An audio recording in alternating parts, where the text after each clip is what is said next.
We would really appreciate to have someone who will produce. Hi guys, Chris here, Smell of Metal. So now we are in Switzerland, Zürich. In the central Zürich, I happened to come across a watchmaking shop. Two guys who overhaul and sell watches. They're called Faktor Zeit. So today we're going to give them a visit and see what they do there exactly. I'm very excited because it looks like a really cool workshop. And I want to share this experience with you. So let's go!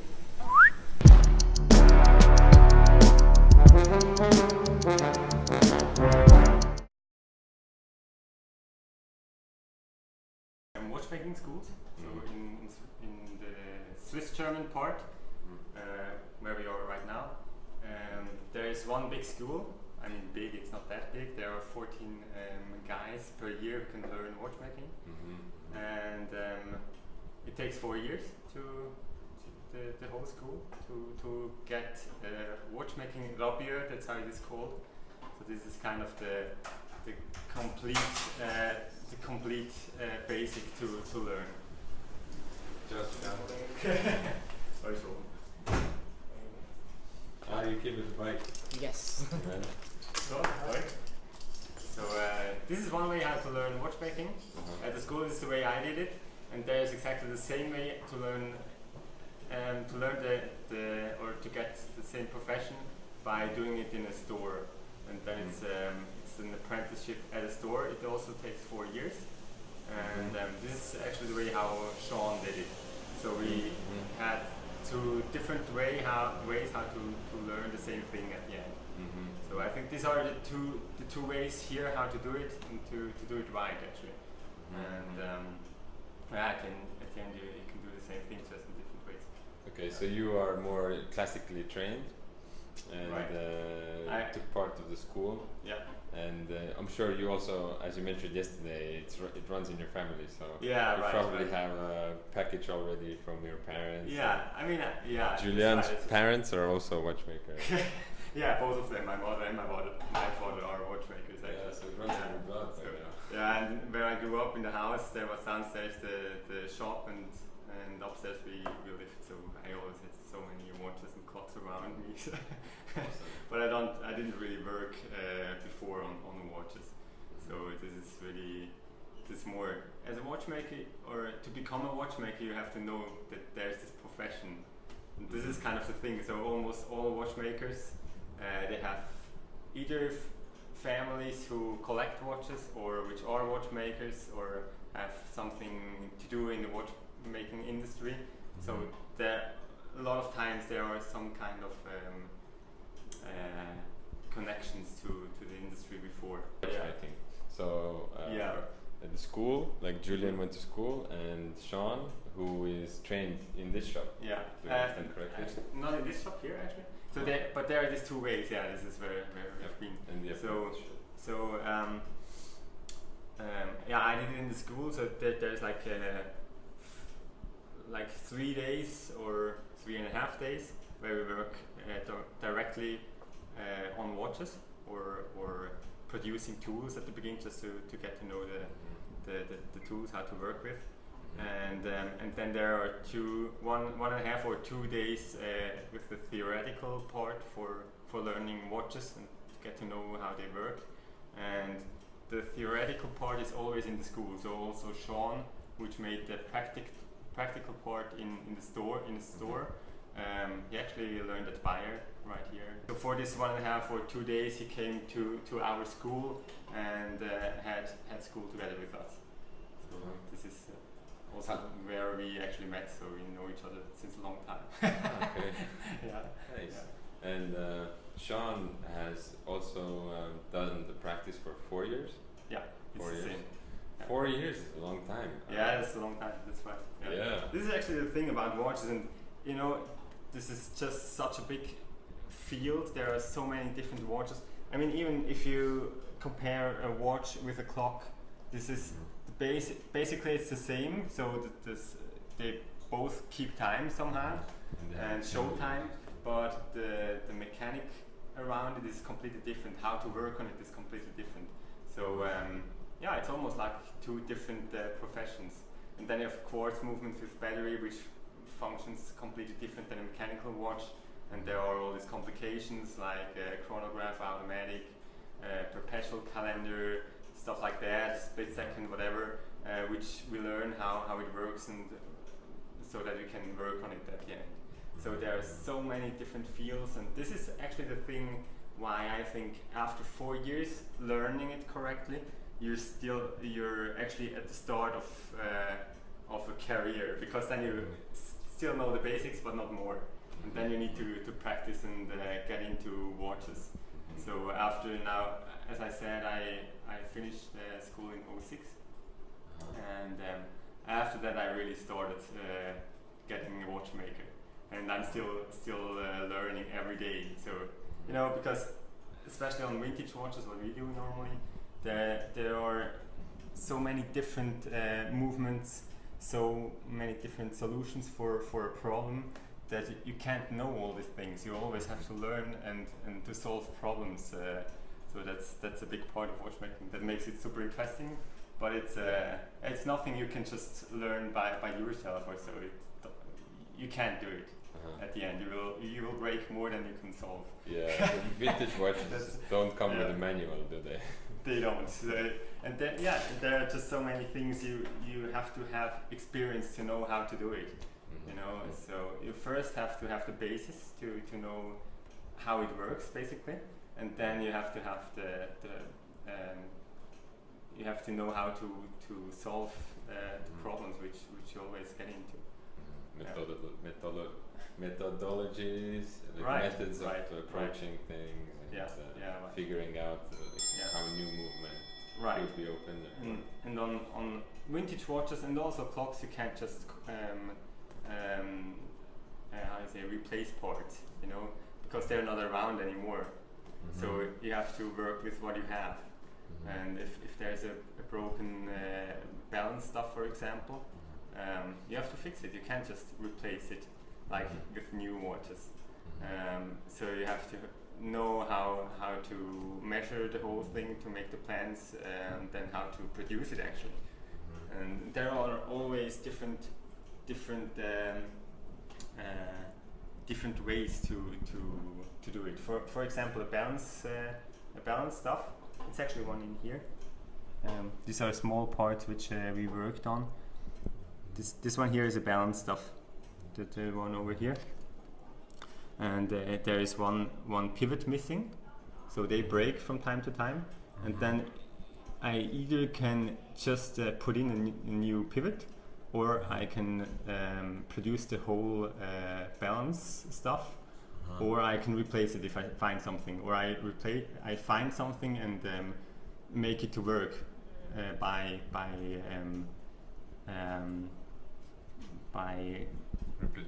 drilling a hole and putting a new one in. This is one way, Or as I said, producing the whole thing is sometimes easier than just taking a part of it or putting in a pivot. Or I get one which is close to the measurements of this one, and I make it fit. So this is not a way, and you always have to decide by your watch what is the best way. So there's not just one solution for a problem. There are always more solutions, and you have to find the best one. And this also needs experience to know which is the best way that works, that the movement runs again after. And also this one here, I think you can't even see it on the camera. This one here is actually a this is the stuff of a fork. And this is super small, so I had to. Small. Yeah, there is also one pivot missing, so I had to produce a new one. This is the old one, which is broken. Okay. But it gets sometimes really small. Yeah. Do you produce them right here and use the lathe? Right. This one here is actually not the lathe. This is just to polish the pivots. Okay. But we have a workshop where we can do it. So we do the things here actually. Okay. This was a main goal by opening the shop here, to not only have the products here, but also work on them. So we do all the watches ourselves, we service all them, and we have here a complete workshop to do these things. So we have lathes and polishing machines and whatever it needs to do these things. Okay. So the watches that you carry here on the window and is also in this display here. How do they end up here? Do people bring them here for you to sell, or do you buy them, like provide maintenance and care for them, and then sell them? Yeah, it always depends from watch to watch. So we just get them from everywhere we can. So we have a really high standard. For us, it's really important to have a good condition of the watches, because most of these watches here are produced between the 30s and 60s. Yeah. So they're quite old actually. Yeah. And conditions are very different. So a lot of them are just screwed up or worn too much, or the movements got wet at one point. So we're looking at a lot of watches and just pick out the best ones. And this is the first point. And then we have the watch, and then we work on it and do the service of the watch, do whatever it needs to have it in a good condition again. And after that, it gets into the same. So first you evaluate the condition of the watch, whether you're interested in working That's on right. it, and then if it's well kept, then or you see that you can make it pristine, then you go ahead, get it, and then fix it, and put it on sale. That's right. Yeah, that's a very important part, just to look at the watches and see if they are good enough to still to work on them and to sell them again. If So they've we sometimes have two exactly same watches and same age, whatever, but one is nothing because it got wet, it was worn too much, and the other one is like new. So When a watch not gets serviced, it's amazing how that they run after such a long time, you know. And the worst thing what watchmakers can do is just drop some fresh oil in a watch movement that got not serviced for a long time. So that's the reason why a lot of parts getting worn out very badly. So that there is no more, you know, that's no more impossible that you just can work on a part to use it again. You have to replace it, and then the problem starts. When it is a very rare movement, then you have to search for a spare part that matches that you can use, or you have to do it by yourself. Just make it. And then many people they're not able to do it, or making some bad compromises. So in the end, that's for a watchmaker who wants to do it right afterwards, it's a big pain.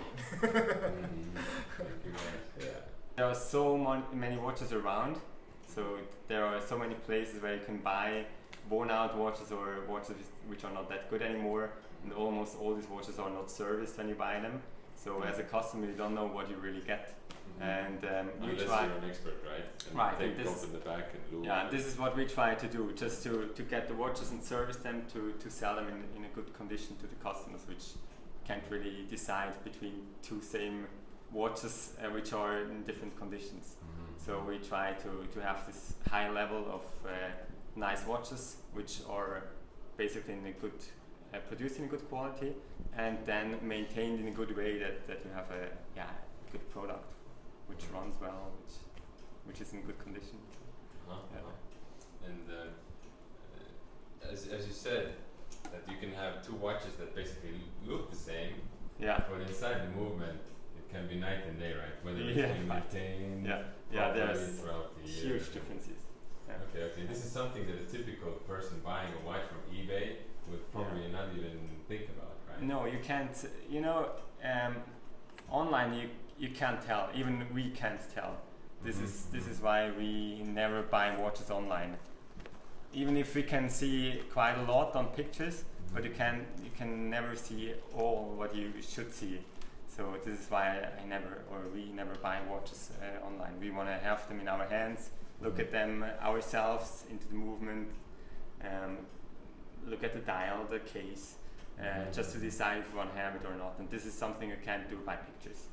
So even if we see if there are great pictures of the watch, you never know if the guy who sells the watch makes the pictures of what he wants and keep out the things he doesn't want to show, or if he just doesn't know better, so if he just take the pictures and you don't see it on the pictures.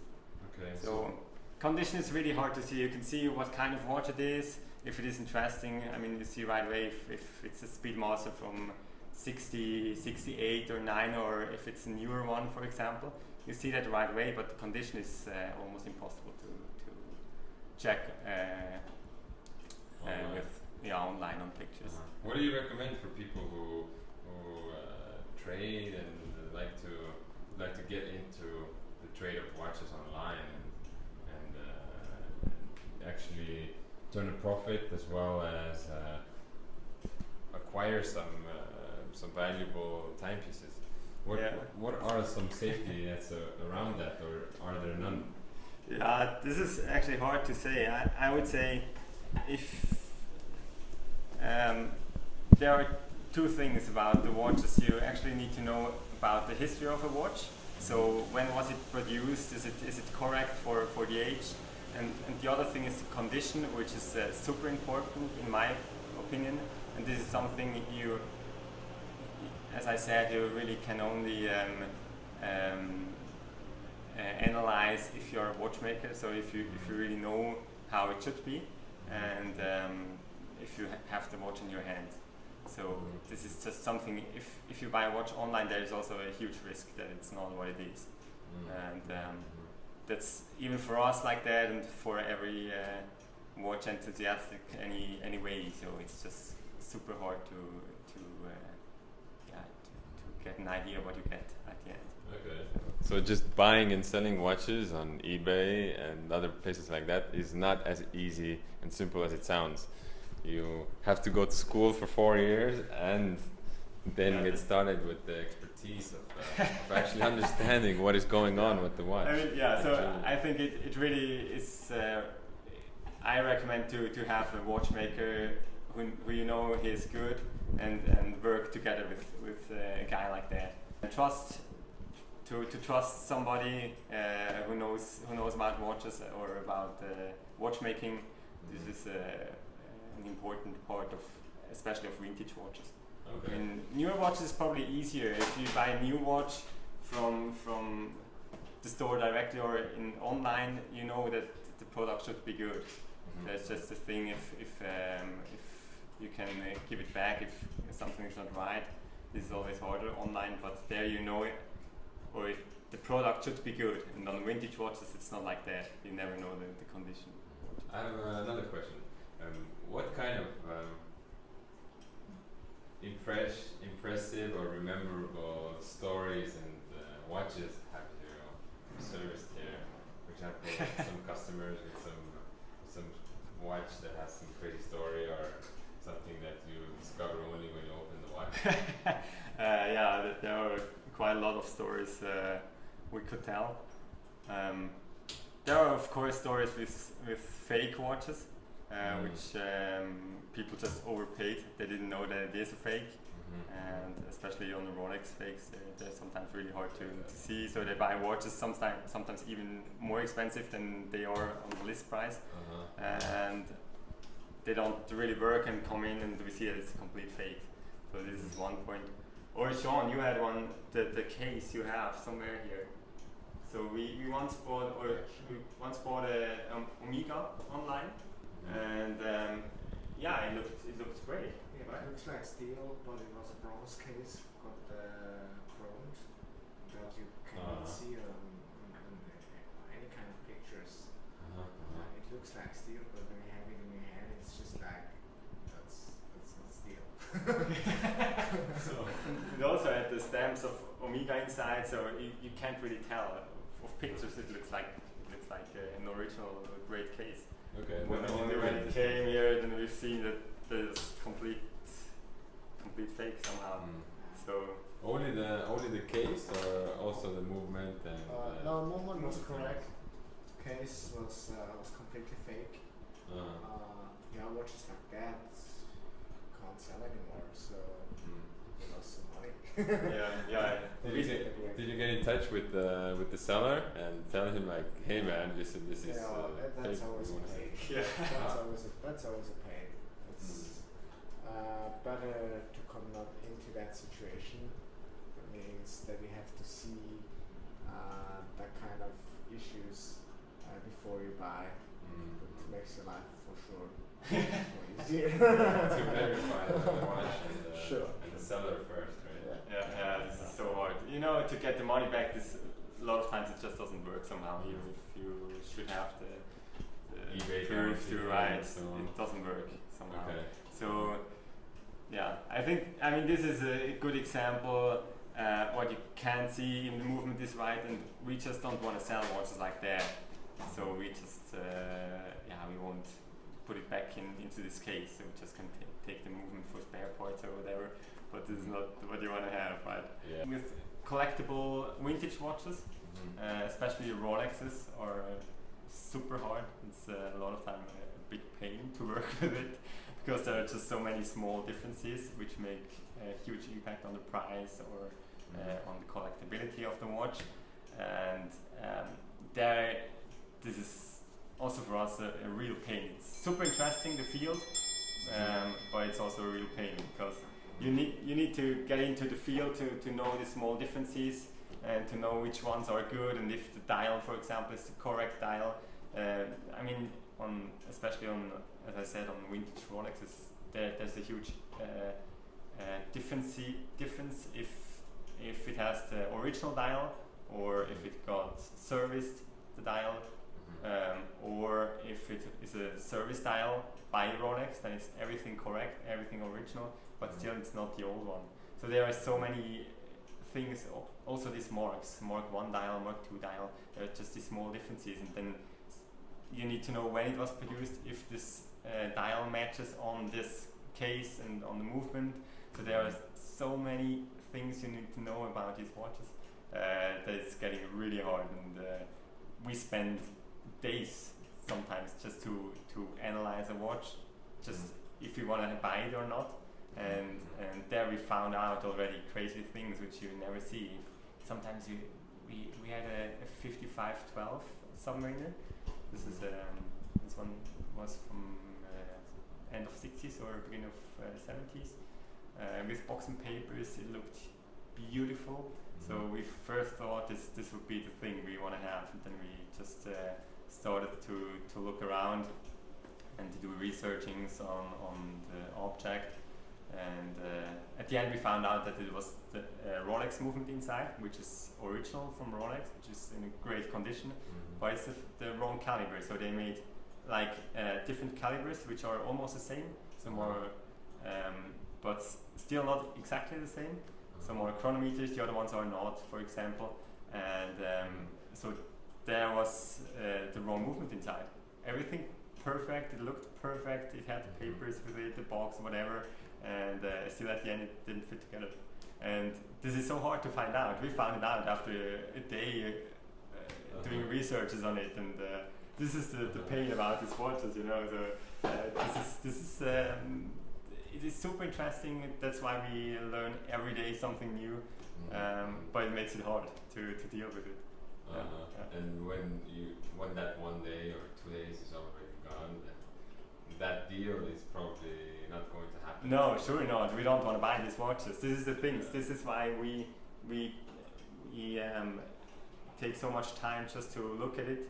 It's important to us, even if we don't get paid for this time. You know, we just look at it just to have great watches in here. We don't want to sell those things, even if most of people probably didn't even would see the difference. You know, they would buy the watch and would think this is all correct.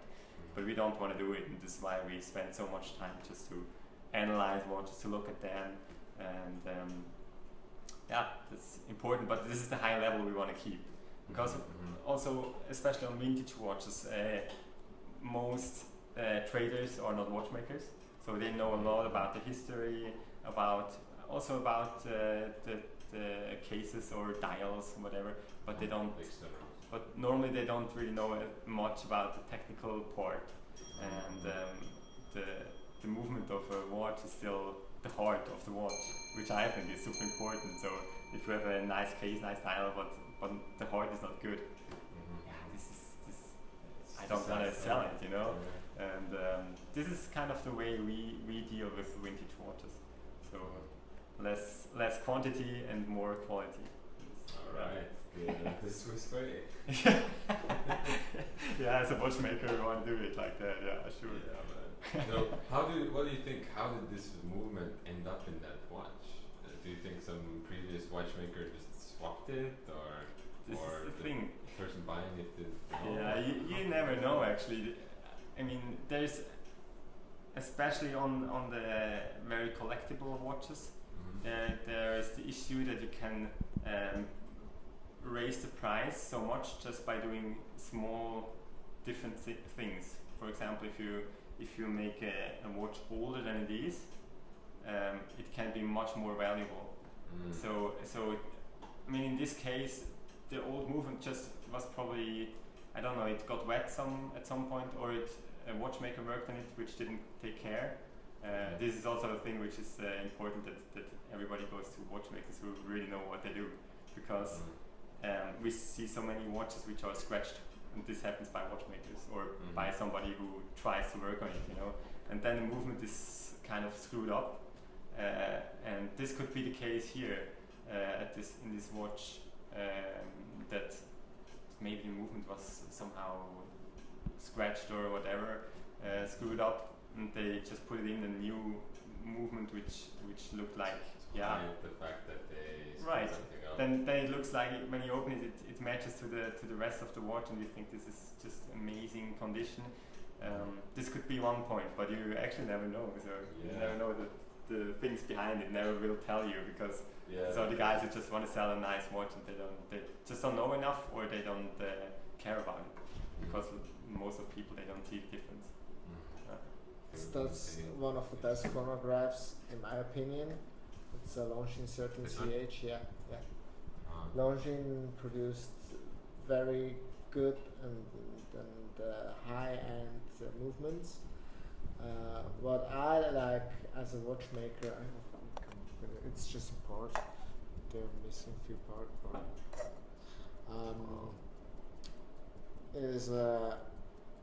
It's nice to know when there is a brand, and you know everything what's in the watch is from that brand. That's a manufacturer movement, or it was a manufacturer movement. They produced, or Longines started to produce chronographs very early compared to other big brands like Rolex or Patek or whatever. They had from beginning on an amazing quality of the movements, and it was a great construction. So for me as a watchmaker, early chronographs, there is nothing better than this is my opinion, than a Longines. And it's always a pleasure to work on something that is nicely made. That's very easy. Who wants to make bad work? I'm not. So I try to, I always have a lot of fun when I can work on a Longines chronograph. For sure, they're not easy, or chronographs, they're never easy. But when you have a really high standard movement, like made like a Patek,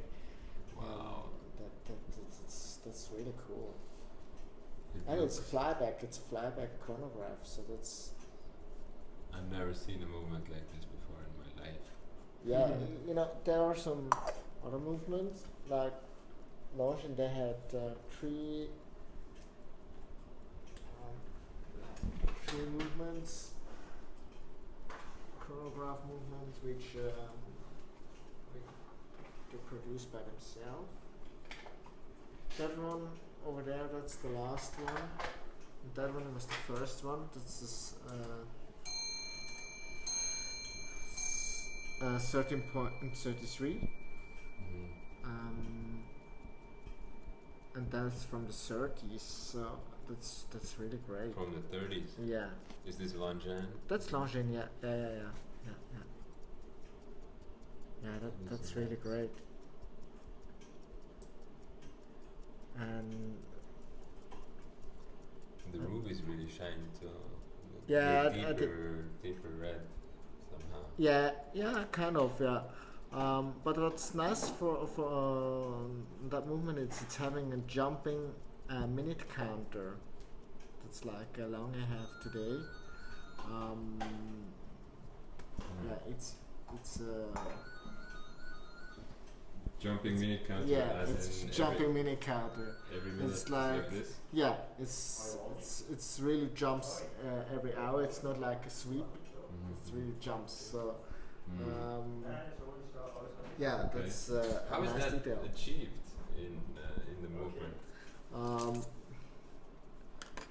So for that, my English is a little bit bad to explaining that. But on that center wheel, there's kind of that heart, and when the minute is over, this one here, yeah, it's the full force over a minute. It's not like load in a few seconds. It loads in the full minute. That means the impact to the watch movement. It's not smaller but more regular. How do you say? It's going to for the whole. Yeah, it's going to the whole minute, not just for a few seconds. So that's actually better for the accuracy, and when it turns, it loads that. This one here goes down, actually, and then it's going into that wheel and pushes up. And that goes very quick, and yeah, that's actually a nice way. But there are a lot of parts actually. And everything what's a lot of parts, it's a lot of costs. So I guess that was the reason why they stopped doing that after that caliber. After this caliber, there was the legendary 13ZN Longines produced. It was the first, or one of the first chronograph with flyback function. It was also a great caliber, and that one it's after the 13ZN is the 13CH. That was the last chronograph they produced by themselves. So finishing is great. The last one. Yeah, the finishing is great and the construction is great. Yeah, we see from time to time launching chronographs, and when they are in a great condition, yeah. They're really cool. Especially in your hands, huh? Yeah. It's Alright, because I like nice things. Okay. Any last things you want to say to aspiring watchmakers around the world about this trade, about the industry, about the most important lessons that you learned? It's more, I can just more go from my way or from our way how we do it. So it's a super interesting field, especially the vintage watches. Most of people start with newer watches, and then when they are into new watches, they want to go a level higher, and then they end up with vintage watches because there's so much history behind it. There's so many developments which are super interesting. So there is so much interesting stuff around, and this is passion for us, which is so interesting for us. And the other thing is the mechanical part, which as I said, is important to know about the technical thing, because this is still the heart of every watch. So this is this gives the whole package of a watch. Awesome. Thank you, Julian. I see that it's already past 10:30. You want to open your shop? So, Sure. so I'll get out of the way. It's been awesome talking with you. Sure, thank you. It's a pleasure, Julian. Yeah, it was a pleasure. It's awesome what you do. Thank you. And Sean here as well. Sean is getting started for the day. Sure. You're ready. I'm ready. I'm always And ready. these are the beauties that they're working on daily. What a job, huh?